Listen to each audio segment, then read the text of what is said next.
The one thing that I want to emphasize from this, and we're not doing it yet, but we need to do more with less, right? From that, and we need to. I've emphasized about data, but voice is going to play a very important role in this as well.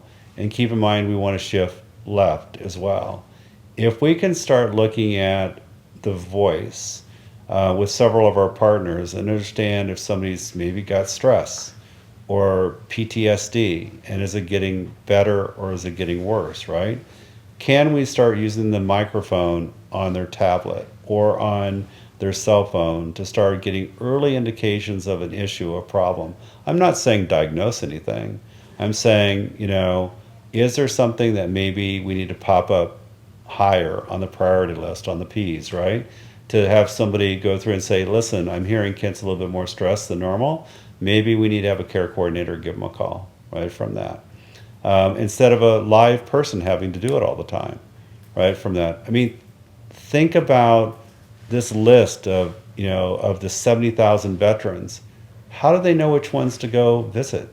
How do they know which ones to go call? How do they know which ones are getting worse day by day and may hit an emergency room? AI is going to play a big role in that as well. And how do we start doing it more proactively with a larger group of patients without having to send out all these devices? Voice is going to play a role on a common phone or a tablet, but also the camera on the tablet or on the cell phone. In the future, there's a lot of companies that are starting to do facial acquisition of data of whether you've got blood pressure or what your oxygen saturation is from that.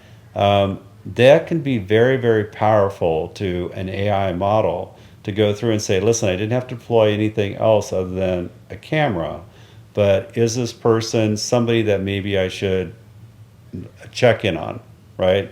Because maybe there's something happening with them that they don't even know about, right, from that as well.